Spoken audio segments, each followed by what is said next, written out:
मैं संघ हूं।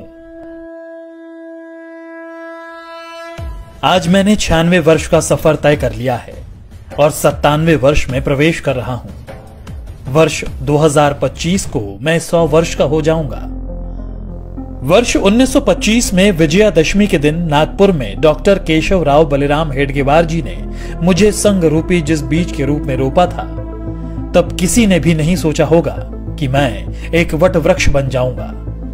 आज इस वट वृक्ष की कई शाखाएं राष्ट्र निर्माण कार्य में लगी हुई हैं। संघ के प्रथम सरसंघ चालक हेडगेवार जी ने अपने घर पर 17 लोगों के साथ गोष्ठी में मेरे गठन की योजना बनाई थी। इस बैठक में हेडगेवार जी के साथ विश्वनाथ केलकर, भावजी कावरे, अण्णा साहने, बालाजी हुद्दार, बापूराव भेदी आदि लोग मौजूद थे। मेरा क्या नाम होगा, क्या कार्य होंगे, सब कुछ समय के साथ धीरे धीरे तय होता गया।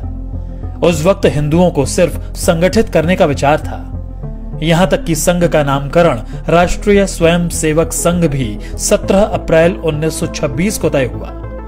इसी दिन हेडगेवार जी को सर्वसम्मति से संघ प्रमुख चुना गया, लेकिन सरसंघ चालक वे नवंबर 1929 में बनाए गए। मेरे नाम के अस्तित्व में आने से पहले 3 नामों पर विचार मंथन हुआ, जो थे राष्ट्रीय स्वयं सेवक संघ, जरीपटका मंडल और भारतोद्वारक मंडल,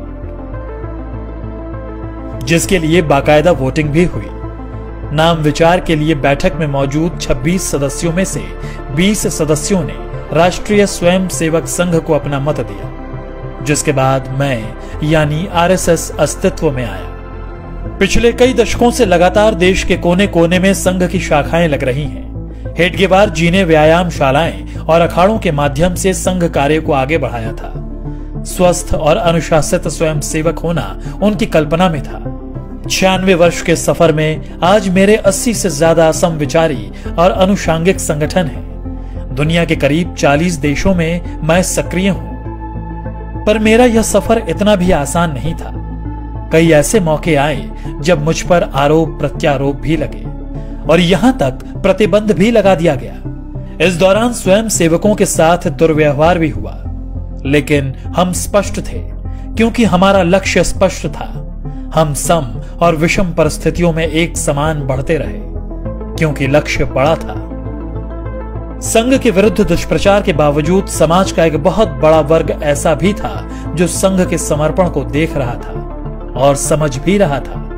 यही कारण था कि जिस परिवार को संघ के स्वयं सेवकों की मदद किसी न किसी रूप में मिली, वह सदैव के लिए संघ का हो गया। मैं तो अपने कार्य पथ पर अपने स्थापना के साथ ही निरंतर चलता रहा। आजादी मिली, लेकिन विभाजन की विभीषिका के रूप में दर्द भी मिला। रास्ते कठिन थे, मगर मैं रुका नहीं। अपने राष्ट्र और सनातन सुरक्षा के लिए मैंने तब भी 3000 कैंप्स लगाए और अपने बंधु भगिनियों के साथ चला। वर्ष 1962 में जब चीन ने धोखे से देश पर हमला कर दिया, तब मेरे परिवार के स्वयं सेवकों ने बखूबी अपना राज्य धर्म निभाया और जान पर खेलकर सरहदी इलाकों में रसद पहुंचाने में सेना की मदद की। इससे प्रभावित होकर तत्कालीन प्रधानमंत्री नेहरू ने 1963 में गणतंत्र दिवस की परेड में संघ को आमंत्रित किया। स्वयं सेवकों ने उस गणतंत्र दिवस की परेड में पूर्ण गणवेश के साथ भाग लिया और अपनी सादगी सात्विकता से सबको अवगत कराया था। इसके बाद वर्ष 1965 में पाकिस्तान से युद्ध के दौरान भी स्वयं सेवकों ने महत्वपूर्ण भूमिका निभाई। तमाम विरोध और सभी कठिनाइयों के साथ संघ अपने पथ पर निरंतर आगे बढ़ता रहा। आपदा हो या युद्ध, मेरा संकल्प भारत समर्पित। कभी 25 स्वयं सेवकों से शुरू हुआ संघ आज विशाल संगठन के रूप में स्थापित है। बिना स्वार्थ, तन मन धन से दिन रात राष्ट्र सेवा, मानव सेवा में स्वयं सेवक जुटे हुए हैं।